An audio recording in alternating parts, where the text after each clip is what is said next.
Winter soon arrives, as does the powder that the filmmakers probably used to finance this movie, and Thumbelina is forced to live underground with the narrator. No, not Santa! A mole lady. She introduces Thumbelina to Mr. Digger, and after a long and slow-paced quarter of an hour, Mr. Digger falls for Thumbelina and instantly proposes to her. She agrees, however, like almost every single female character engaged to a rich guy in the history of film, she isn't truly happy. Get some real problems, Thummy. You could have been their Christmas dinner. This would be the last time she would be above ground. The last time she would see the trees. And the last time she would see the blue sky. And is there a real reason on why she can't walk above ground ever again? Is mole marriage like the Grail's power in Indiana Jones, where if you want immortality you have to stay in the temple forever? You're gonna have to come up for food and air somewhere, Thumbelina. But grasshoppers are coming, as deep within the tunnels, Mr. Digger has a piñata bird. Are there a bunch of little girls in this one too? Hello, girls! And all you veterinarians must know that in order to save a bird from frozen blood, all you have to do is use it as a pillow, then sink, all healthy. Isn't bird biology grand? But to say thank you for saving his life, the guy with the piñata stuck on his head offers to take Thumbelina to the flower children. And no, they're not the hippie ones who drive around in Volkswagen campers. And if you think there's going to be some sort of confrontation on Thumbelina not wanting to marry Mr. Digger, then I think you give this film too much credit.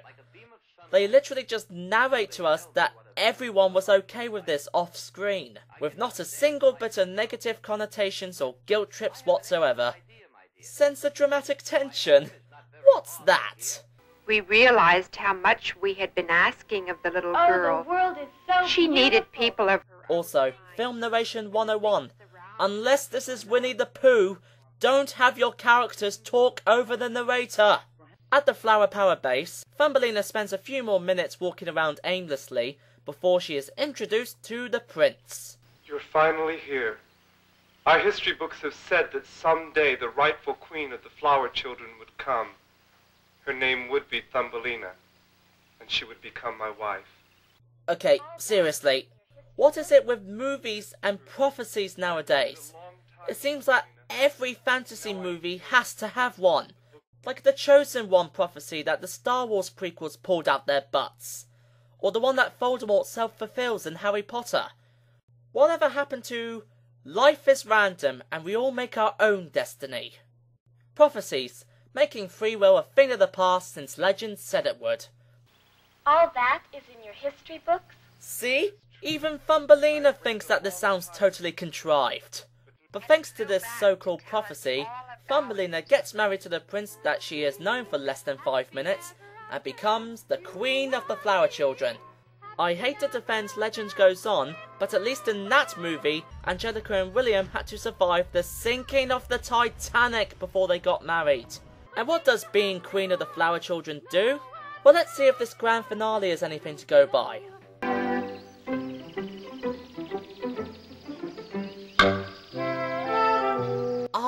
So it seems that the royal duties are to stand around all day doing nothing aside from looking bored.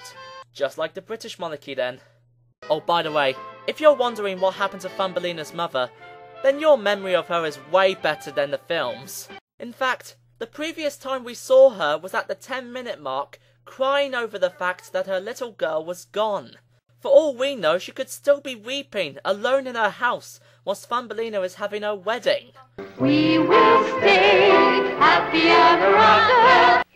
Go every day, filled with joy and laughter. Go. Give this woman some kind of consolation. If it wasn't for her, Thumbelina wouldn't even exist. At least in the Don Bluth movie they had her come to the wedding. They at least had her assured that her little girl was okay. Also, good luck keeping warm in the winter when the flowers wilt, children. But the girl at Pirate's World then realises that she could be having fun and exits the display, where she meets up with a random guy who wasn't with her in the opening shots, but was most likely having more fun than she was here.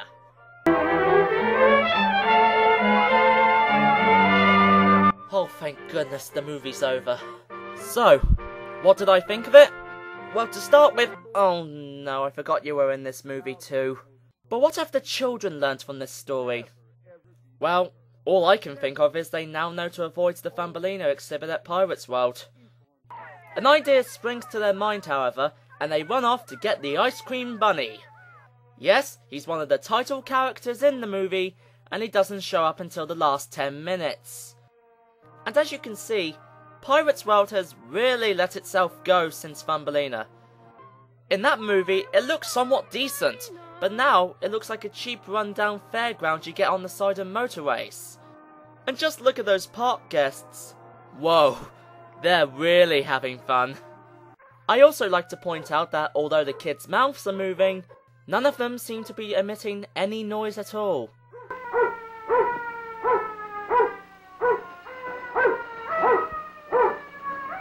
Either they're mouthing the fact that none of them are putting this movie on their CV, or their singing is being drowned out by the siren on the fire truck, which, judging by the driving of the guy in the cheap rabbit costume, looks like he'll be needing another one very soon. They arrive to Santa on the beach, but the shock to the cameraman causes him to pass out, giving us a lovely shot of the tyres. The camera crew that are still able to keep conscious give us lovely footage that shows even the dog hates being in this movie now, and Santa getting all drill sergeanty on the bunny by shouting in his face. But just look at the performance that the kids are giving us during this scene. It's enough to make even the Power Rangers look subtle. But will they make it back on time with the speed of that truck? Well, Santa checks a calendar that he pulled out of nowhere, and judging by the days of the week on it, Santa won't make it back until the Christmas of the year 2017. But that's good enough for Santa, and he goes off with the Ice Cream Bunny into the logging road. Tom Sawyer and Huckleberry Finn watch on, realising that they've just wasted an hour and a half of their lives, as have we. And remember I told you to remember why Santa couldn't take a plane? Well, just watch this.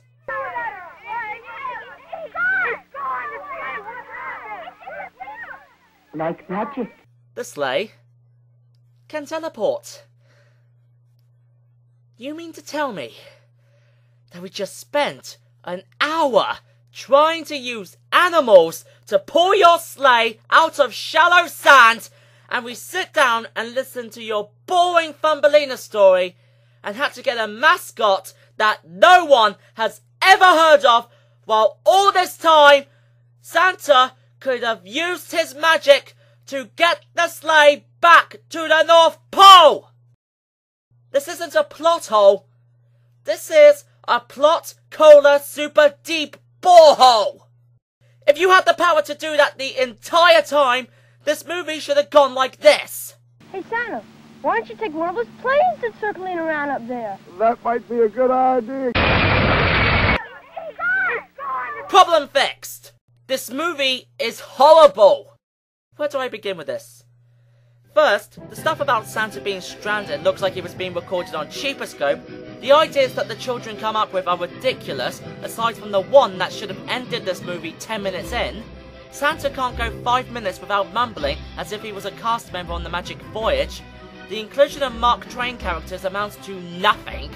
And the Ice Cream Bunny has nothing to do with ice cream. And that's all the while that it doesn't tag in another movie to do the job of entertaining us instead.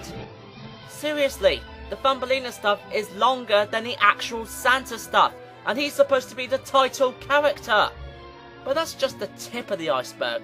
Not only does the inclusion of Pirates World contribute nothing, aside from a poorly disguised advertisement, but judging by the sets and costumes, I feel like I am watching a school play. Complete with wooden acting, which is being spoken at the pace that makes me think that the intended audience didn't have English as its first language.